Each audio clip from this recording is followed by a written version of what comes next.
From the Mutual Studios in Washington, I'm Fulton Lewis, and that's the top of the news as it looks from here.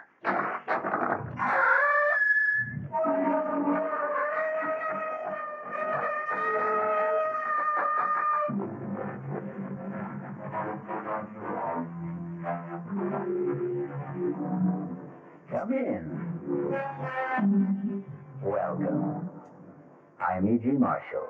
Welcome to the sound of suspense, to the fear you can hear. For the next 52 minutes, I'll be your companion on a journey to a place in the past. It used to be that only the mystics believed you could go back, relive your life. But didn't so eminent a scientist as Albert Einstein say that the past, the present, and the future are all intermingled somehow? Then why should we question a gentleman named Spencer Chadwick, who is asking a very vital question? Inspector, do you believe a person can do it again? Do what again? Go back. Where? To that point in his life where it went wrong, it turned sour, and correct it. No, I don't believe it's possible. Well, I'm doing it, Inspector. I'm doing it. I'm changing it. I've gone back. Inspector, I've gone back.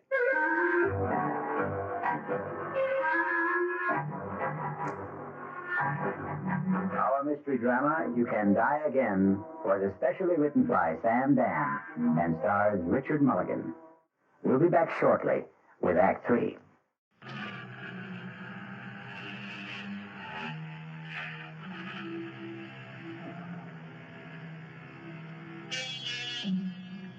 Do you believe in reincarnation? Do you believe the dead return? We have to believe it, because here we are, the reincarnation of radio drama. We hope you'll keep us alive.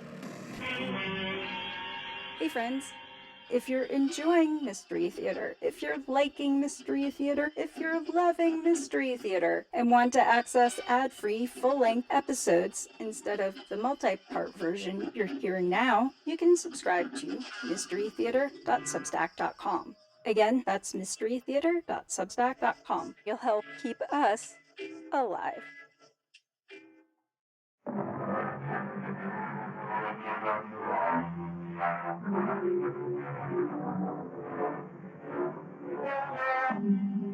It was all right while Peggy was only an illusion. She was Spencer Chadwick's private affair.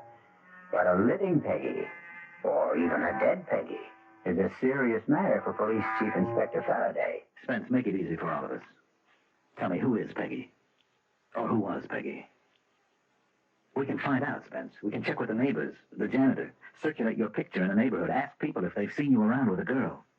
You'll never find her. Don't say that. It's virtually impossible for a person to disappear without a trace. I still say you'll never find her. Damn it, Spence, I can't get used to it. You and Margaret, and then you and this Peggy. How could you live with both of them? Didn't things get rough at home? Yes. Well, what brought on the showdown? Well, after a while, we couldn't go anywhere without Margaret seeing her. Come on, Rockabye! What? Is that the girl? What? Who? That girl. She's been looking at you all afternoon. Oh, Margaret, believe me. Why don't you invite her down here? She'll have a better view from our box. Oh, No Margaret. reason we shouldn't all behave in a civilized manner. Introduce her. Margaret, I never saw that girl before in my life.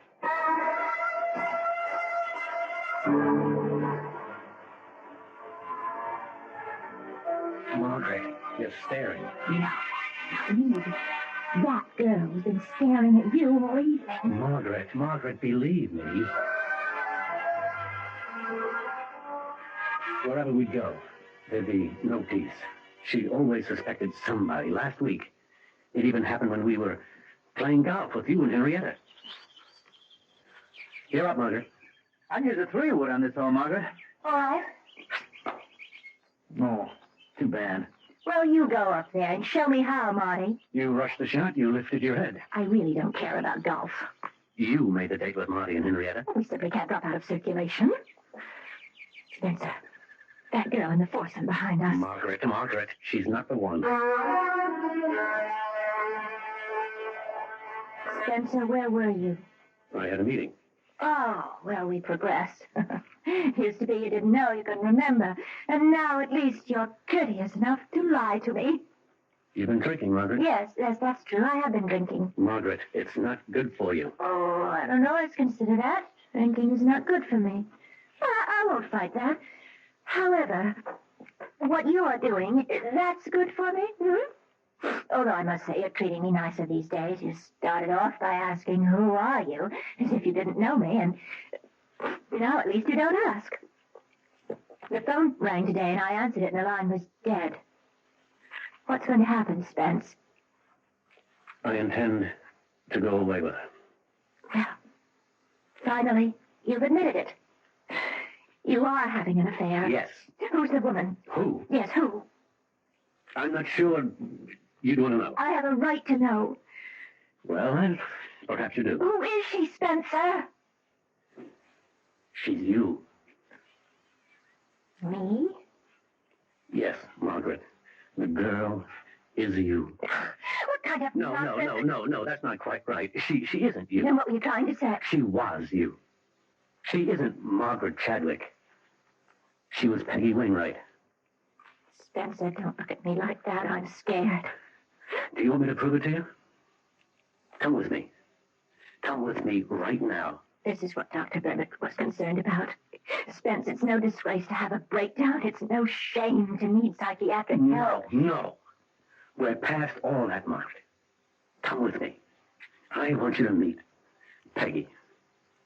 Come with me. No, Spencer. You come with me. You come with me to Dr. Berger. You know, Margaret, people like you have one answer. Whenever you're up against something you don't understand, you have one answer.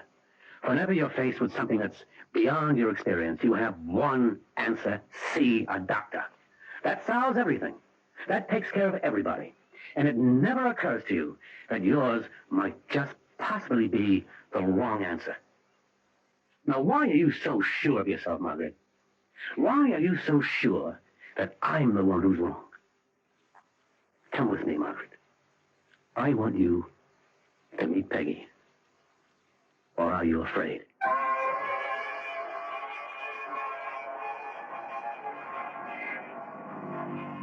Well, you look familiar, Margaret. Spence. This is 32 Benton Boulevard. It's our first address. I remember. Do you remember the apartment number? 3A. Oh, don't tell me it's still there. See for yourself.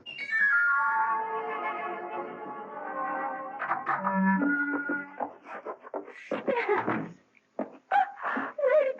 How did you... Our first table. And this bronze candlestick, our very first wedding present from my brother. These clothes. My clothes. How did they get there? They're here because they're Peggy's clothes. Oh, but Spence, Olivia Carter's skirt. Oh, you love me in that. You know that style's come back. I want to put it on. Do you remember what we used to do? And then we'd go for a walk. In the park. Dinner at Luigi's. We never had dinner at Luigi's. Oh, that's right. We couldn't afford it. And by the time we could, we weren't living here anymore. Then we stopped at the burger shop. What's tonight? Thursday. That means there's a free concert in the park. And then free dancing. Oh, let's go, Spence. Let's do it all again.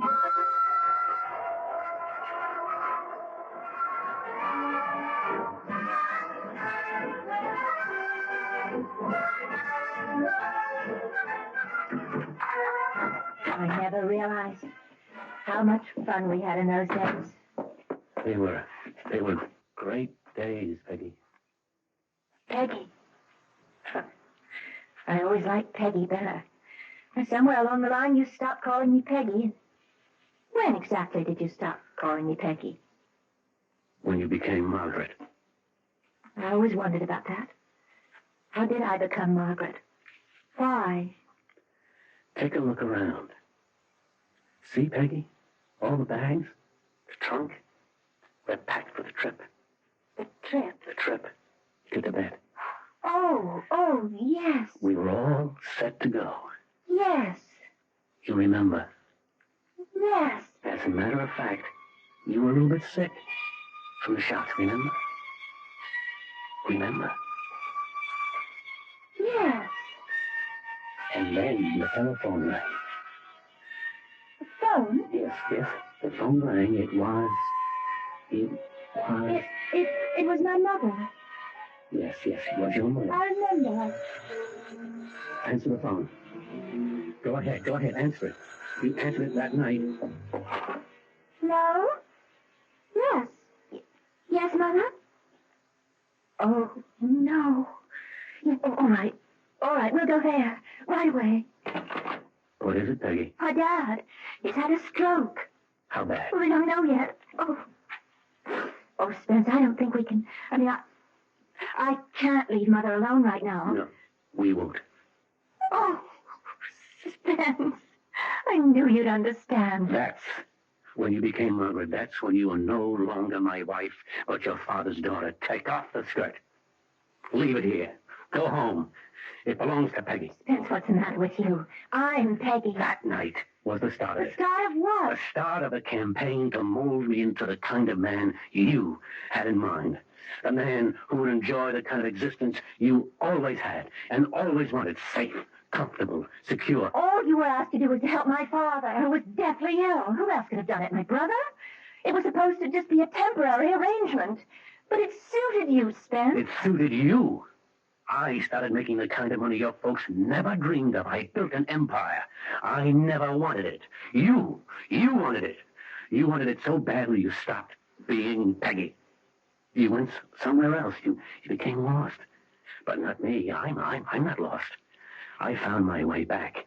And when I got there, I found Peggy again.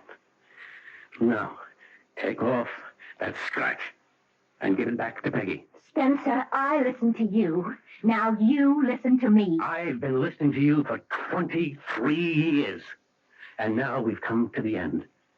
The bags are packed, and it's not too late. We're leaving for Tibet. Peggy and me. Peggy? Peggy? Yes, Spencer, darling. Spence, get this straight. I'm Peggy. Don't listen to her, Spence. She was always out to destroy you. She almost did till you came back to me. I'm Peggy. The only Peggy you have. She's trying to stop you. We are going to Tibet. That chance. You'll take that appointment from Satterfield. That refusal was just a ploy. You know it. He knows it. Shut up, Margaret. Shut her up, Spencer. Shut her up. I didn't destroy you. You destroyed me. The killer, Spence. Go ahead. Live with this fantasy of yours, this Peggy who rewrites history. She's all yours. Was my skirt. Take off that skirt. It's mine. It's all I want from you for 23 years of marriage. Get her out of here. She'll tell everybody about us. Now put your away, Spence. Get away from that door. No. Spence, keep away from me. You won't get out that way. I warn you. I'll hit you with this. Now, you asked for it. You asked for it. Use a knife, Spence. Use a knife.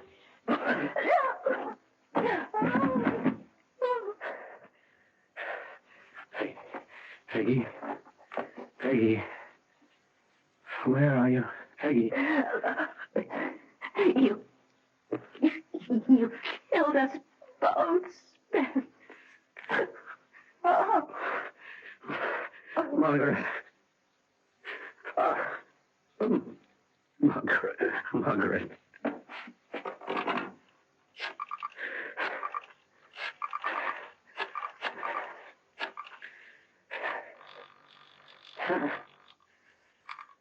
Chief Inspector Faraday's office, Milrose speaking. Sergeant, this is Spencer Chadwick. I just murdered my wife.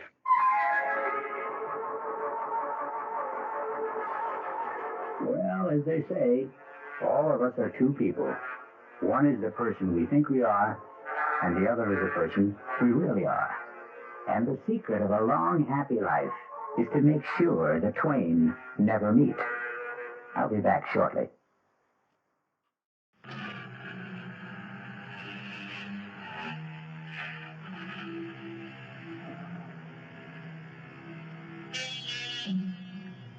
you believe in reincarnation?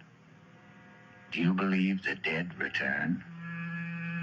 We have to believe it, because here we are, the reincarnation of radio drama. We hope you'll keep us alive.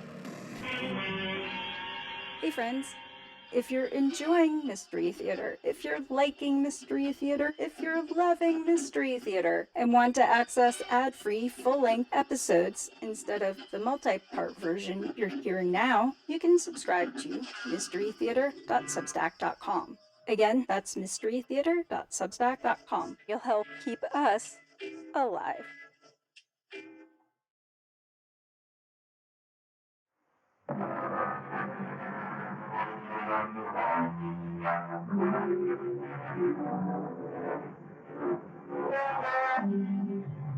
Well, the jury's still out. Oh, not on Spencer Chadwick. With him, it was open and shut. But on the basic idea, can you go back? Can you do it again? Well, to end on a non-controversial note, here is something everybody can do again. Tune in again for more suspense and excitement. Our cast included Richard Mulligan, Mandel Kramer, Marion Seldes, Bryna Rayburn, and Gil Mack. The entire production was under the direction of Hyman Brown. Now, a preview of our next tale. You know what I'm going to do, Laurie? I am going to turn this car right around and head back to the city. Oh, no, George. Please don't. What's that? You hear something like singing? Let me open the window. It's a woman singing that old nursery rhyme. We all fall down. Oh, what's that snapping sound? It sounds like a piece of leather. It sounds like a whip. George, what are you doing? I'm getting out. No, don't leave me, George. I'm coming with you. Wait. Okay, but stay close to me. This is E.G. Marshall inviting you to return to our Mystery Theater for another adventure in the macabre. Until next time, pleasant dreams.